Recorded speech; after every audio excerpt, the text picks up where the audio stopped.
Ibu sendiri sudah memaafkan apa gimana, Bu? Oh, sudah sangat memaafkan. Sudah sangat memaafkan, bahkan mendoakan. Dan di saat itu pun anak-anak menangis dengan kesalahannya karena kewajiban saya selaku guru wajib memaafkan. Dunia pendidikan di Jawa Barat, khususnya di Kabupaten Purwakarta, baru-baru ini dikejutkan oleh sebuah kabar yang menyayat hati. Sebuah video pendek yang beredar di jagat maya memperlihatkan situasi di dalam kelas yang tidak biasa, yang melibatkan seorang guru dan sejumlah muridnya. Peristiwa yang terjadi di SMAN 1 Purwakarta ini segera memicu gelombang kemarahan publik. Mayoritas masyarakat mengecam tindakan 9 siswa yang diduga melakukan pelecehan verbal maupun sikap terhadap sang guru. Namun, di saat publik menuntut tindakan tegas dan hukuman berat, sebuah respons luar biasa muncul dari sosok yang menjadi pusat badai tersebut. Syamsiah, atau yang biasa dipanggil Bu Atun, seorang guru mata pelajaran pendidikan Pancasila dan kewarganegaraan, atau PKN, menunjukkan apa yang sebenarnya disebut sebagai keteladanan. Alih-alih merasa sebagai korban yang terluka dan menuntut balas, Syamsiah, yang akrab disapa Bu Atun, justru hadir sebagai penyejuk. Sikapnya yang memilih jalan maaf ketimbang jalur hukum, memberikan pelajaran moral yang jauh lebih mendalam daripada kurikulum manapun yang tertulis di buku teks. Peristiwa yang kemudian viral tersebut berawal dari upaya Bu Atun untuk menegakkan disiplin di dalam kelas. Sebagai pendidik yang memegang teguh nilai karakter, Bu Atun hanya berusaha menjalankan tugasnya, menjaga agar proses belajar mengajar tetap kondusif dan nyaman bagi seluruh siswa. Namun, interaksi tersebut direkam oleh salah satu siswa tanpa sepengetahuan dirinya. Video tersebut memperlihatkan sisi yang disalahpahami oleh banyak orang sebagai sebuah penghinaan yang tak termaafkan. Bu Atun menceritakan bahwa sesaat setelah kejadian itu, atmosfer di kelas sebenarnya tidaklah sekelam yang dibayangkan publik. Para siswa tersebut sempat bersalaman, bahkan mengajak dirinya untuk berfoto bersama. Sebagai guru yang menyayangi anak didiknya, ia tetap menghargai keinginan mereka meski harus segera bergegas menuju kelas lain untuk mengajar. Ia sama sekali tidak menyadari bahwa momen-momen tersebut akan dipotong dan disebarkan ke media sosial hingga menimbulkan kegaduhan nasional pada Senin, 20 April 2026. Kesedihan memang sempat menghampiri, namun ia memilih untuk melihat melampaui rasa sakit pribadinya. Bagi Bu Atun, setiap siswa adalah permata yang terkadang masih tertutup lumpur kenakalan. Ia memiliki keyakinan kuat bahwa kenakalan remaja bersifat sementara dan bukan merupakan identitas permanen seorang anak.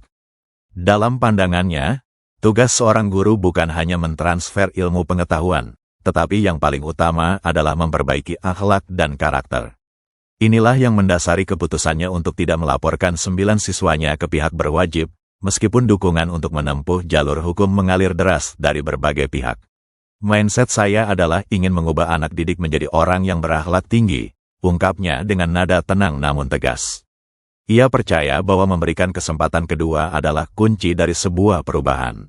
Baginya, menghukum mungkin akan memberikan efek jera sesaat, namun memaafkan dan membimbing akan menyentuh relung hati yang paling dalam.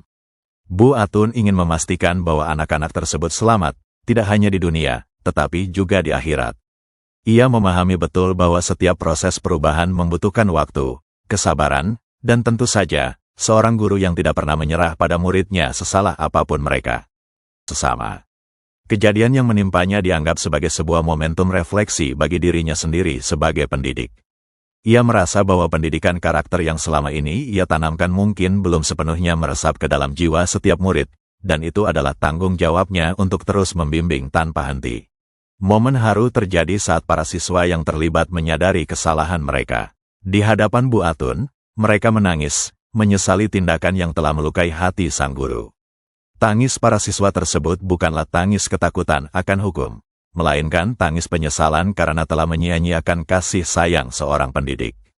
Bu Atun menyambut tangis itu dengan doa.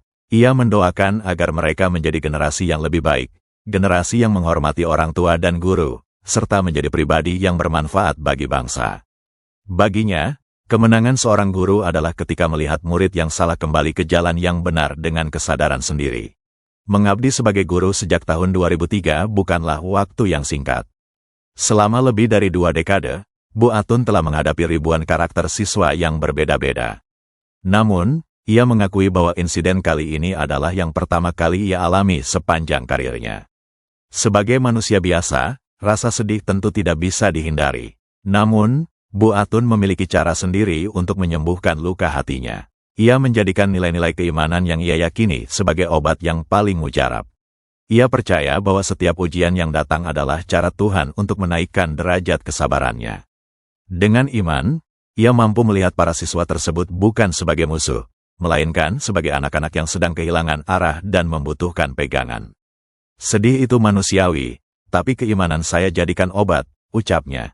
Kekuatan spiritual inilah yang membuatnya mampu berdiri tegak, tetap tersenyum, dan kembali ke ruang kelas dengan semangat yang sama, tanpa menyimpan dendam sedikit pun di dalam hatinya. Komitmennya dalam mendidik melalui pendekatan karakter justru semakin menguat pasca kejadian ini. Ibu sendiri sudah memaafkan apa gimana, Bu? Oh, sudah sangat memaafkan. Sudah sangat memaafkan, bahkan mendoakan. Dan di saat itu pun anak-anak menangis dengan kesalahannya karena kewajiban saya selaku guru wajib memaafkan anak didik agar menjadi generasi yang berakhlak, menjadi generasi yang menyadari kesalahan dari kekeliruannya, ya, karena ini adalah salah melangkah. Dan yang kemudian juga saya juga berharap anak itu selamat dunia akhirat dan sukses dunia akhirat sekalipun dia melakukan kesalahan besar. Karena kami ini lembaga pendidikan. Tapi Bu, sebelumnya kan banyak kasus-kasus yang tadi diceritakan yang melaporkan orang tua melaporkan gurunya. Ini justru sebaliknya, Ibu tidak akan berencana melaporkan? Tidak akan pernah, karena punya niat bahwa saya ingin merubah anak didik menjadi orang yang berakhlak tinggi, yang selamat dunia akhirat. Itu yang ada di mindset saya. Dan ingin merubah sikap anak berperilaku baik. Karena yang salah tidak selamanya salah anak itu, yang nakal tidak selamanya nakal, dan teledor pun tidak selamanya. Tapi tidak akan merubah pola pembelajaran, Bu. Tadi kan mungkin anaknya di ujung nanti tadi dikasih ininya kesempatannya. Jadi mungkin tidak nyaman atau gimana, Bu. Tapi nanti kedepannya akan disimpan yang mana ini? Yang tadi diceritakan yang waktu tampil. Di saat dia tampil, dia disimpan di kebelakangkan. Saya menyampaikan kepada yang lain karena yang lain merasa tidak nyaman. Artinya Bu yang nggak ganggu, meyakin waktu gitu kan, menghabiskan. Kata saya nanti di belakang saya wajib ada hak anak yang harus dihargai, sehingga saya juga harus ngecek ulang karena data yang diberikan ke saya tidak sesuai dengan apa yang dia sampaikan saat itu. Tahun saya juga nggak tahu kan, saya juga nggak tahu. Terus perasaan Ibu seperti apa saat tahu saya Ibu dilakukan? Kalau saya sedih, tapi keimanan saya tidak akan dirusak oleh rasa sedih dan sakit manusiawi. Tapi keimanan saya akan menjadikan obat untuk akan keimanan saya mengobati luka hati saya agar anak-anak saya selamat di akhirat. Itu yang ada di hati saya. Karena harus diselamatkan generasi berikutnya. Saya sayang kepada siswa. Semakin siswa melakukan kesalahan, semakin saya sayang untuk merubahnya. Kasihan berarti tertinggal langkah dia ada yang salah. Padahal saya selalu menyampaikan pendidikan karakter Pancawalia. Saya setiap kali mengajar, saya arahkan anak, tapi mungkin belum nyampe. Yang namanya guru kan harus selalu terus aja sabar dan berusaha mengalihkan, merapihkan. Ya saya yang saya lakukan seperti itu. Dan saya cinta kebaikan, insya Allah. Saya mencintai kebaikan dan insya Allah niat baik saya anak-anak menjadi lebih baik. Karena perubahan itu tidak bisa sekaligus, butuh waktu, ada proses sehingga dia paham akan kesalahannya. Saat direkam Ibu tahu siswa itu merekam Ibu atau seperti apa? Merekam apa? Video ngerekam Ibu. Saya nggak tahu, kata saya juga, saya hanya tahunya setelah terjadi kok. Jadi kan budak tekil. Padahal begitu baiknya santun, artinya santunnya awalnya salaman, mau dipoto bareng. Kan saya kesian, walaupun saya harus mengajar di kelas lain, saya hargai. Padahal saya juga tadi sudah ngasih arahan, sudah ngasih ada aturan mainnya. Terus dia melakukan ketidaksesuaian aturan tersebut.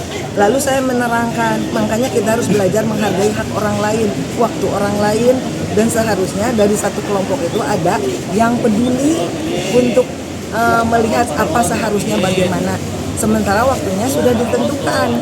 Kalau saya berlama-lama dengan pembicaraan si anak yang sedang ada masalah, orang lain nggak itu kan. waktu dia mau tampil gak keburu kan. Nah makanya biar saya fokus untuk merapikan sambil saya menilai, nanti di belakang aja.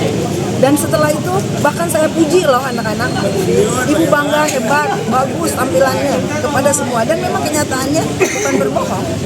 Di saat saya pun menyampaikan sesuatu yang bagus, kalau ada yang kurang ya saya sampaikan ini kekurangannya. Tapi kewajiban guru menghargai hasil kerja siswa, itu yang saya lakukan. Dan setiap saya mengajar seperti itu. Saya ingin berharap generasi yang berkualitas akan akhlak dan ilmunya.